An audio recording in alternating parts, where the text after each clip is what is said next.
സാധാരണ എത്ര വിളിച്ചാലും എഴുന്നേൽക്കാത്ത ഇതും മുതൽ ഇന്ന് നേരത്തെ എഴുന്നേറ്റ് 6:45 തന്നെ പർദ്ദയൊക്കെ ഇട്ട് മദ്രസക്ക് പോകാൻ വേണ്ടിയിട്ട് ഉളപ്പിച്ചിന് വെയിറ്റ് ചെയ്ത് നിൽക്കട്ടോ. 7 മണിയായാലും എഴുന്നേൽക്കാത്ത ആളാണ്. ഇന്നിപ്പോൾ സ്കൂൾ തുറക്കുക എന്നുള്ള സന്തോഷം എന്തൊക്കെയോ ആണ് കേട്ടോ. അവൾക്ക് ഭയങ്കര ത്രില്ലിലാണ്. അപ്പോൾ അവളെ പറഞ്ഞയച്ചതിന് ശേഷം ഞാൻ വേഗം എൻ്റെ ക്ലീനിങ് പരിപാടിയൊക്കെ ആരംഭിച്ചു. ഇപ്പോൾ ഇന്നും ഞാൻ നേരത്തെ എഴുന്നേറ്റിട്ടുണ്ട്. നമ്മുടെ ഡെയിലി റൊട്ടീനും മൊത്തത്തിലൊന്നും മാറില്ല. സ്കൂളൊക്കെ തുറക്കില്ല. ഇതുവരെ വെക്കേഷൻ ആയിരുന്നു 2 മാസം. അപ്പോൾ അതിൻ്റേതായിട്ടുള്ള ഒരു ഡെയിലി റൊട്ടീനായിരുന്നു. ഇപ്പോൾ ഇനി നമ്മൾ സ്കൂൾ തുറന്നിട്ടുള്ള ഒരു റൊട്ടിയിലേക്ക് കിടക്കണം. ഇതും ആണെങ്കിൽ സ്കൂൾക്ക് പോകാനുള്ള ബാഗൊക്കെ തലേന്ന് തന്നെ രാത്രിയൊക്കെ സെറ്റാക്കി റെഡിയാക്കി വെച്ചിട്ടുണ്ട് കേട്ടോ. അതാണ് ആ സോഫമേലെ കാണുന്നത്. എന്തായാലും ഞാൻ അതൊക്കെ ഒന്ന് റെഡിയാക്കി നേരെ കിച്ചണിലേക്ക് വന്ന് വെള്ളം തിളപ്പിച്ച് ഫ്ലാസ്കിലേക്ക് പാർന്ന് വെച്ചു കേട്ടോ. പിന്നെ ഞാൻ എനിക്ക് കുടിക്കാനുള്ള വെള്ളം ചൂടാക്കി ഈ ഒരു കോപ്പ വെള്ളം കുടിക്കുക എന്ന് പറയുന്നത് ഞാനിപ്പോൾ ശീലാക്കി എടുത്ത സംഭവം കേട്ടോ. പിന്നത്തെ വെള്ളം കൂടിയൊക്കെ ഒരു കണക്കിന് അപ്പോൾ അത് ഒരു ലിറ്ററോളം ഉണ്ടാവും. അപ്പോൾ അതങ്ങോട്ട് കുടിച്ച് തീർത്ത ഒരു സമാധാനം കേട്ടോ.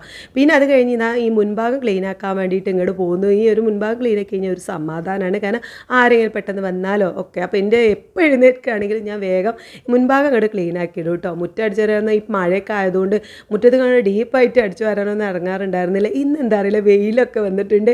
സാധാരണ സ്കൂൾ തുറക്കുമ്പോഴാണ് മഴ അങ്ങോട്ട് തുടങ്ങല്. ഇപ്രാവശ്യം സ്കൂൾ തുറക്കാനായപ്പോക്കിന് മഴൻ്റെ ഊക്കൊക്കെ കഴിഞ്ഞ് ഒരു വെയിലും വെട്ടമൊക്കെ കാണുന്നുണ്ട്. അപ്പം മുറ്റമൊക്കെ ഉണങ്ങി കിടക്കണുണ്ടപ്പോൾ ജസ്റ്റ് ഒന്ന് അടിച്ച് വാരി വൃത്തിയാക്കി വെക്കാമെന്ന് കരുതി. പുല്ലൊക്കെ ഇങ്ങനെ മുളച്ച് വരുന്നുണ്ട് കേട്ടോ. ഒന്ന് മഴ പെയ്താൽ പിന്നെ ഇവിടെ പുല്ല് മുളക്കും. അങ്ങനെ മഴയുടെ ഒരു വെള്ളം കണ്ടാൽ മതി പുല്ലൊക്കെ മുളച്ച് വരും. കാരണം പുഴേൻ്റെ ഒരു അടുത്ത് തന്നെ ആയതുകൊണ്ട് പുഴയുടെ ഒരു മണ്ണും സംഭവമൊക്കെയാണ് കേട്ടോ ഇവിടെ. അപ്പോൾ ആ ഒരു ഇതുള്ളതുകൊണ്ട് പെട്ടെന്ന് പുല്ലൊക്കെ മുളക്കും കേട്ടോ. ഇപ്പുറം സൈഡിലൊക്കെ നല്ലോണം ഉണ്ട്. എൻ്റെ കെട്ടിയവൻ പറഞ്ഞിട്ടുണ്ട് അത് ഈ നന്നാക്കാൻ നമുക്ക് ഒരുമിച്ച് അങ്ങോട്ട് നന്നാക്കാമെന്നൊക്കെ പറഞ്ഞിട്ടുണ്ട്. പെരുന്നാളാകുമ്പോഴൊക്കെ ഒന്ന് ക്ലീനാക്കി വെക്കണം.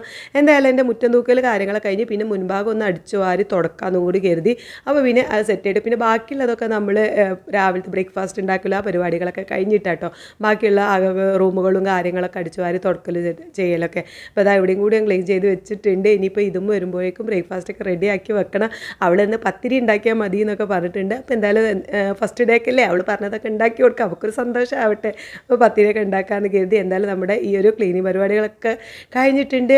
മുൻഭാഗം അടിച്ചു വാരി ഇനി ഒന്ന് തുടച്ചെടുത്ത ഇന്നത്തെ ഒരു സമാധാനമായി. ഇനി പുതിയ സ്കൂളല്ലേ, പിന്നെ ഫസ്റ്റ് ഡേയും ഇമ്മച്ചി എന്തായാലും കൂടെ പോകുന്നതാണ് ഇതുമ്പോൾ പറഞ്ഞിട്ടുള്ളത്. പിന്നെ ഉളപ്പച്ചില്ല, ഉപ്പച്ചിക്കും സ്കൂൾ തുറന്നിട്ടുണ്ട്. അപ്പോൾ സ്കൂൾ ബസ്സിൽ പോവുകയാണല്ലോ.